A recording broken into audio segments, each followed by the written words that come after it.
Growing up, I was more of a Nintendo kid than anything else, and as such for the duration of the late 90s I relied entirely on my Nintendo 64 for all of my video game entertainment purposes. Briefly, near the end of this generation's lifetime, I branched out slightly when I was gifted a PS1 on Christmas. I knew so little about the console or any of the games that were available, and considering this was when it was nearing the end of its lifespan, I didn't have as much opportunity for exposure to new titles. Being a kid, I had no access to my own money, which also had a major impact on what I would or wouldn't be playing for the hardware. There was one title, however, that fell into my lap that I wound up playing a fair bit, that being, of course, Spyro the Dragon. This was during the heyday of 3D platformers with a heavy focus on collecting, and by the time the Purple Dragon came into my life, I had already spent a ton of time with Banjo-Kazooie, a game that I would form a lifelong bond with that persists to this day. Even at the time, Banjo became something of a gold standard for 3D platformers as far as I was concerned. I really enjoyed Spyro, but there was something about this title in particular that didn't stick with me quite as strongly as the Bear and Bird. I do remember being genuinely fond of the game and spending a decent amount of time with it, but once this generation began to fade from the limelight, the connection I had with it was also pulled under. Other games from this time left a stronger impression on me, such as the aforementioned Banjo along with other N64 classics, but my ties to Spyro were not so strong.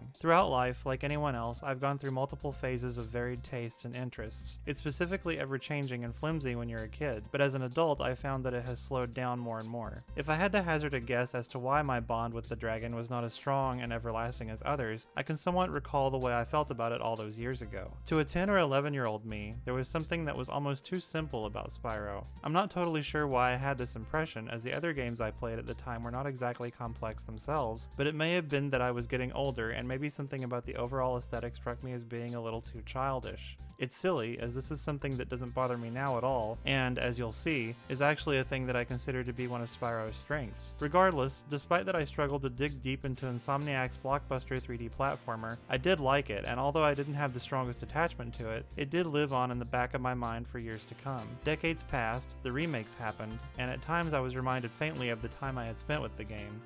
And then we come to this year, the year of our Lord, 2024. Recently I've become fixated on PS1 games. This is a bit unusual for me, as in the past, I've had very little investment in them beyond just a passing interest. But I think that the wealth of titles I've yet to really sink my teeth into just really intrigues me. Earlier this year, I invested in a Mr. FPGA. For those that don't know, this device supports near hardware-accurate emulation of older consoles, and the PlayStation is among them. I always have a bit of buyer's remorse whenever I purchase something like this, but it was well worth the money, despite that it has only fueled my desire to spend too much time playing video games. While I haven't really delved into a wide array of PS1 titles just yet, I've spent a lot of time lately becoming more intimately familiar with Spyro the Dragon. Why? Well, it's one of the flagship titles for the hardware as far as I'm concerned, and a part of me had always wanted to go back and really, truly, see what all the hubbub was about. And I think, finally, my third eye has been opened. Spyro the Dragon was released in late summer of 1998 and is the second game developed by Insomniac Games.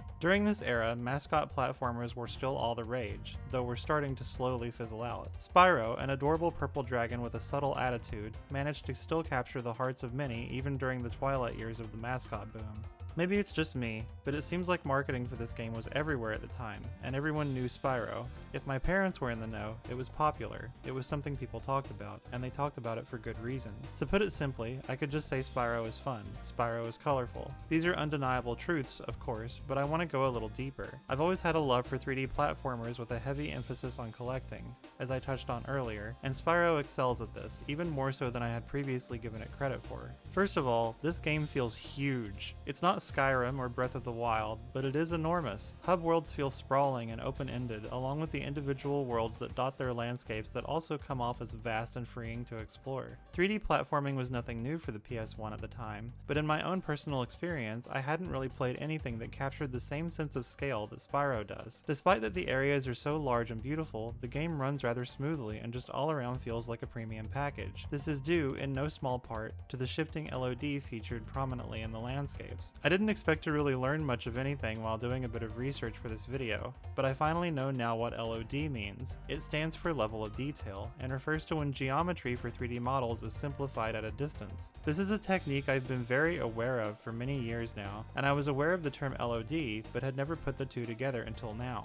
Apparently Spyro was one of the first PS1 titles to make use of something Wikipedia refers to as a panoramic engine, this being what allowed for varying levels of detail seen in the game's environments. Although perhaps immersion breaking for some, I've always sort of loved this trick, and I think particularly in Spyro it's very flattering. There's several instances throughout the adventure where you can just stop and smell the roses in a high place and just bask in the sheer magnitude of the world you, the player, inhabit. All the while, in the distance, you'll spot the low poly, untextured geometry of the landscapes, and I just think it's really cute. Low poly in general is a big selling point of the console and its retro appeal, and Spyro had an abundance of this to enjoy. From the aforementioned environments to the enemy models that are adorned with expressive faces and weaponry, to the really cool reflective texture of their armor and the glistening gems that are sprinkled everywhere for you to collect. Either way you slice it, this game boasts an impressive graphical loadout that can only be described as a blast from the past. That is to say nothing, of course, of the iconic skyboxes that not only surround Spyro's worlds, but give you a glimpse into the vibe of a level you're about to enter. These are, perhaps, one of the most beloved aspects of its aesthetics, and for good reason. Each one features a pleasant gradient of color and otherwise minimal detail that captures the imagination. Before entering any of the arches, the only information you really have to go off of is the stage title and this small visual glimpse into its feel. Due to this, the experience of entering Spyro's worlds are somewhat like unwrapping a present to me. You're not entirely sure what you're getting into, but your curiosity is piqued by just taking a glance into the windows that are the level gates. To put it simply, Spyro the Dragon is an aesthetic delight that has, more recently, gotten me through some rough patches in my personal life. I'm not even kidding. It soothes the soul, and the gameplay only helps accentuate the strong visual presence. Some will criticize the dragon for being a little too simple, and if I was remembering correctly earlier, I would have said the same thing had I chosen to talk about this game 20-some years ago. Thankfully, time changes everything and has made me much wiser, because now I believe the gameplay loop in Spyro to be pretty much perfect. You enter a hub world, collect everything, enter a stage, collect everything, and then enter the boss stage, collect everything, and move on to the next hub world where you repeat this cycle. There's roughly a dozen unique dragons to be freed from their stone prisons within each hub and its connected stages, along with hundreds upon thousands of colorful eye-catching gems to stuff into your treasure hoard. I think back in the day it felt like the game hinged a bit too much on the gems, and to my puny child brain it came across as a little mind-numbingly basic. But as a 30-something grown man, I see the beauty in this simplicity and feel compelled to collect every last one. They draw the eye, and grabbing each jewel results in satisfying feedback, pulling you toward the next until you're just zoned out and charging into each one that you come across, basking in the good game feel of making numbers go up higher and watching the big colorful 3D numbers bounce away. Honestly, it's sublime. Sparks the Dragonfly is a huge part of this game in a way that is kind of understated and overlooked. He doubles as both your health bar and an assist for grabbing gems. If you're standing within a reasonable proximity of any treasure, Sparks darts around and collects what he can reach. This doesn't sound like much, but when you're on the brink of death and he's nowhere to be seen, you realize quickly how difficult it is to grab every bit of treasure, as steering Spyro himself into them on his own is actually not all that easy and takes much more time. This results in a very interesting way to punish the player, I think, and makes taking damage all the more painful. Thankfully, health refills are abundant in Spyro,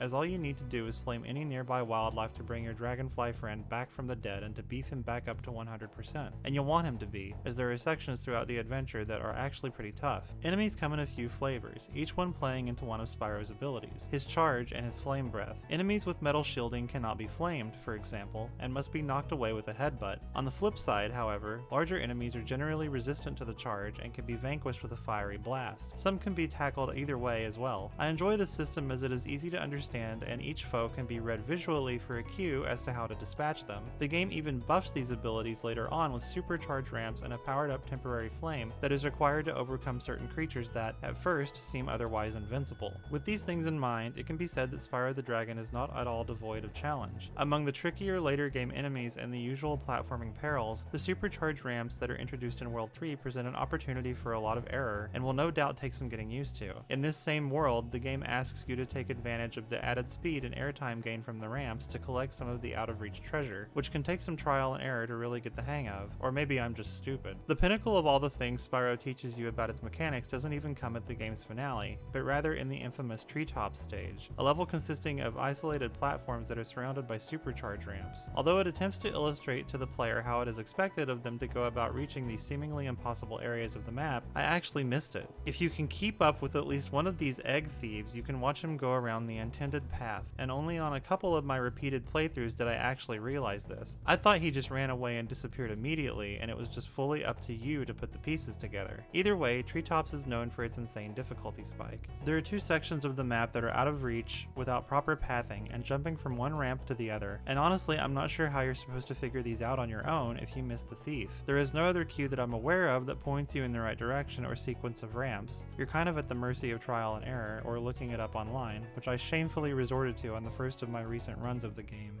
Once you get it down, however, it feels really cool to leap effortlessly around the stage and reach these far-off treasures without dying. This is a section some may criticize due to its absurd expectations of the player, but I've grown to really not mind it that much and have mostly forgotten how painful it was to struggle with it early on. It's Spyro's little slice of Dark Souls, and if I had to compare it to anything from other 3D platformers, it would definitely be held in the same regard as Rusty Bucket Bay's Engine Room. All in all, I consider Spyro to be nearly perfect from the gameplay perspective. The only weakness that I can really think of is how basic bosses are. But this is not out of the ordinary for early 3D platformers, and it really doesn't bother me in the slightest. Boss stages in the game are really just standard levels where you spend the bulk of your time doing the things you usually do rather than fighting a complicated, rage-inducing baddie, and frankly, I'm down with more gem collecting. Some bosses have a little more pizzazz than others, but then some are barely present. The boss of the Dreamweaver's world, for example, doesn't even really register as much of anything more than a platforming section, which comes across as a bit strange considering he is the next to last boss. It's not even a particularly difficult segment either. I would argue really that in this genre as a whole, bosses are kind of irrelevant. They are more or less a bonus if they're ever included at all or done decently. What I really play these games for is colorful worlds to explore as I run around picking up items. Of course, as time goes on, collection-focused 3D games get better at the whole boss design thing, and that's all well and good. It's just not a point against them when they are somewhat lacking in this department, to me. This year I didn't expect to really go down the Spyro rabbit hole at all, much less as hard as I have this past month. And man, did I end up just fully free-falling. I plummeted even. In such a small amount of time, Spyro the Dragon has gone from a game that I found charming and cute to one of my favorites of the genre that, going forward, will remain among the all-time greats that I still hold near and dear to my heart. I somewhat wish it didn't take me as long as it did to get to this point with this particular game, but I'm happy that it happened at all, and I'm just enjoying the ride as I continuously bring it out to play and take my mind off of things for a while. Video games at their core are escapism to me. Whether it's a brutally difficult action RPG that pulls no punches or a cute and cozy life sim where you grow fruit trees and befriend your adorable villagers, I'm always seeking to get away from the troubles of the real world, and I think that's true for most people who indulge in this hobby. Earlier this year I was going through a really intense bout of Mega Man X indulgence, and playing those games again really lit a fire in me. I was reminded of just how much I love the general design and feel, from the top-notch pixel art to the incredible music and the absolutely insane and challenging bosses. I realized at that moment that I was stopping and smelling the roses, and it felt good to actually do this again and allow myself to enjoy that part of my life. This has little to do with Spyro, obviously, but it's funny to me that I jumped from a crazy difficult 2D action platformer to a colorful early 3D collectathon, and have been getting the same variety of dopamine that I did from the Blue Bomber. It reminds me that this kind of joy can come from virtually anywhere, and when you find it, you should hold on and ride it out for as long as you possibly can. The world moves so impossibly fast today, too fast for me to even comprehend at times, and I've distanced myself from nearly everything to maintain my own emotional balance. So being able to just sit down, pick up a controller, and run around these lovingly crafted and magical landscapes dotted with sparkling gems and colorful dragons has just brought me a lot of happiness, and I know I'm not the first nor will I be the last. Spyro is just awesome, an all-around good time that causes me to vividly remember a different time where I wasn't quite so stressed out or worried about what was happening in the world. And honestly, I consider art like this to be every bit as important as something that has some deep social commentary to make. Sometimes all it takes is the right energy, and Spyro has this in spades. If you're into running and flying through big open areas and collecting lots of treasure while admiring vivid dreamscapes and enjoying some really vibey tunes, I can only highly recommend Spyro the Dragon. It's just a damn good time. Well, that's all for me. Sorry I haven't posted in a bit, but I'm still trying to figure out how I want to go about making these videos. Hopefully, eventually I'll find my voice. I wanted to give a big thank you to the people that have left encouraging comments on my Dragon Quest III video. Honestly, the positive reaction to this tiny little vid has blown me away, so thank you so much, and I'll see you all in the next one.